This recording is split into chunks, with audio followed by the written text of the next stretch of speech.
Alléluia. Alléluia, Alléluia, Alléluia, Alléluia, Alléluia.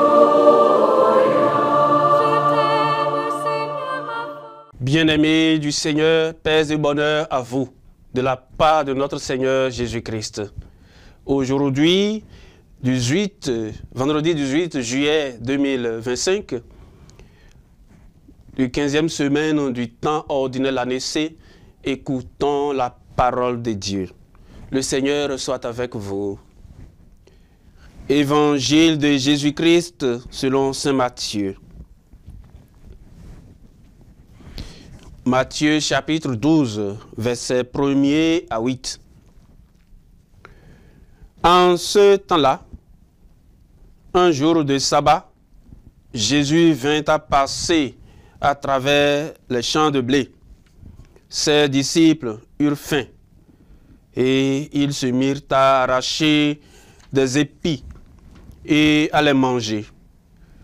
Voyant cela, les pharisiens lui dirent: voilà ce que tes disciples font, ce qu'il n'est pas permis de faire le jour du sabbat.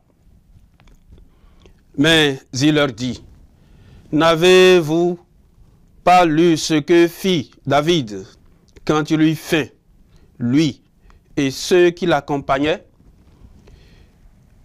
Il entra dans la maison de Dieu et ils mangèrent les pains de l'offrande. Or, ni lui ni les autres n'avaient le droit d'en manger, mais seulement les prêtres. Or, ou bien encore, n'avez-vous pas lu dans la loi que le jour du sabbat, les prêtres dans le temple manquent au repos du sabbat sans commettre de faute? Or, je vous le dis, il y a ici plus grand que le temple. Si vous aviez compris ce que signifie « Je veux la miséricorde », non le sacrifice, vous n'auriez pas condamné ceux qui n'ont pas commis de faute. En effet, le Fils de l'homme est maître du sabbat. Acclamons la parole de Dieu. Louange à toi, Seigneur Jésus. Chrétiens bien-aimés du Seigneur, aujourd'hui, Jésus affronte une fois de plus les pharisiens, gardiens zélés de la loi religieuse. Ses disciples, affamés, arrachent des épis un jour de sabbat.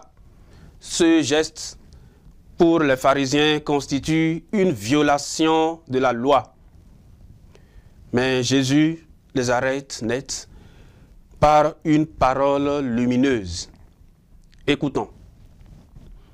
Si vous aviez compris ce que signifie « Je veux la miséricorde, non le sacrifice », vous n'auriez pas condamné ceux qui n'ont pas commis de faute.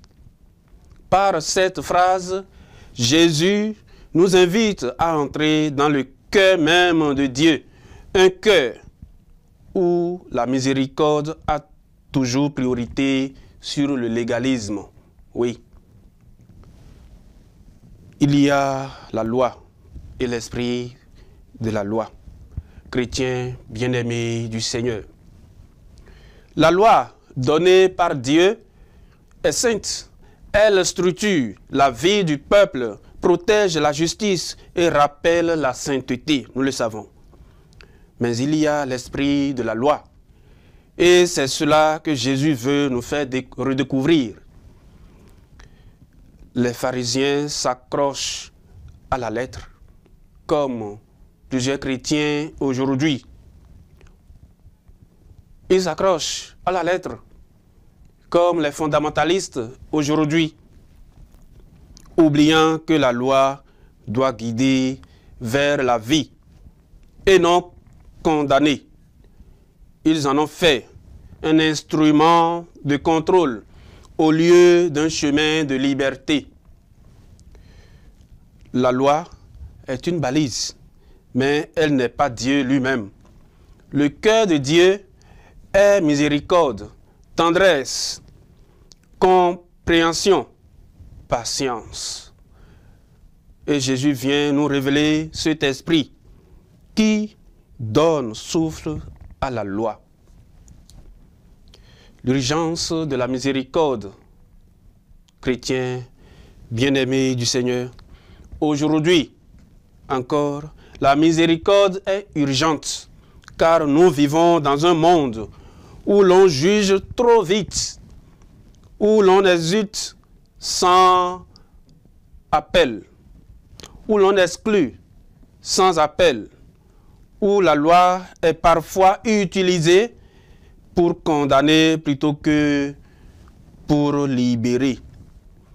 Dans nos familles, dans nos communautés chrétiennes, dans notre société, combien de blessures causées par des paroles dures et injustes, combien de regards qui condamnent et qui prônent l'indifférence, combien de règles qui deviennent des barrières au lieu d'être des ponts. Combien de règles qui rejettent les pauvres, le juste, celui qui détient la vérité. La miséricorde, ce n'est pas l'indulgence molle, non. C'est le courage d'aimer au-delà du mérite, de tendre la main là où on attend un rejet, de choisir la personne plutôt que le principe, de promouvoir le dialogue et l'écoute plutôt que les sanctions. Nous le faisons trop vite aujourd'hui. Sanctionner. L'écoute est reléguée au second rang. Le dialogue n'est pas le premier geste, mais la sanction. C'est ce que fait le monde aujourd'hui. Mais nous, chrétiens, nous devons ramer à contre-courant. Le dialogue, l'écoute d'abord. Chrétiens, frères et sœurs, vivre la miséricorde, c'est avoir un regard bienveillant qui sauve au lieu de condamner. Chercher à comprendre avant de juger. Accompagner celui qui chute au lieu de l'écraser. Pardonner même quand cela coûte. Jésus nous enseigne une justice qui guérit, qui relève, qui espère. Il veut que nos communautés chrétiennes deviennent des lieux où la miséricorde se vit concrètement, et non dans les mots, ou non dans les décrets. La miséricorde, la paix, le pardon ne se vit pas dans le décret, mais dans les actes. C'est ce à quoi Jésus nous invite.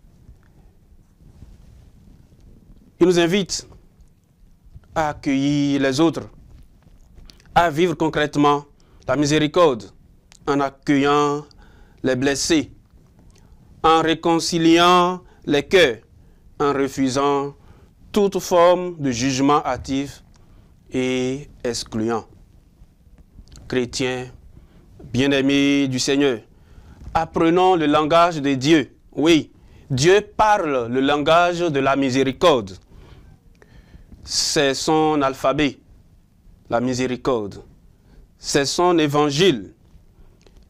Et il veut que nous le parlions, que nous l'écrivions dans nos vies, nos gestes et nos choix. Frères et sœurs bien-aimés du Seigneur, aujourd'hui, Jésus nous rappelle une vérité fondamentale. Un sacrifice sans miséricorde est un rituel vide. Oui. Un sacrifice sans miséricorde est un rituel vide. Une prière sans amour est un bruit inutile. Une religion sans tendresse, une communauté, j'allais dire sans tendresse, une communauté chrétienne sans tendresse est une trahison de l'évangile. chrétiens. Alors, choisissons le pardon plutôt que la vengeance. Choisissons l'écoute plutôt que l'exclusion. Choisissons la bonté plutôt que la rigueur. C'est ainsi que nous serons en vérité les disciples de celui qui est doux et humble de cœur. Prions. Seigneur Jésus, toi qui es la miséricorde du Père, donne-nous un cœur libre et doux. Apprends-nous à aimer plus qu'à juger, à accueillir plus qu'à exclure, à pardonner plus qu'à punir. Fais de nos communautés chrétiennes des foyers de miséricorde, où chacun peut renaître à l'espérance, et que la lumière transfigure nos lois humaines par la force de ton amour divin. Amen. Le Seigneur soit avec vous. Et que Dieu Tout-Puissant vous bénisse, le Père et le Fils et le Saint-Esprit. Amen. Alléluia. Alléluia, Alléluia.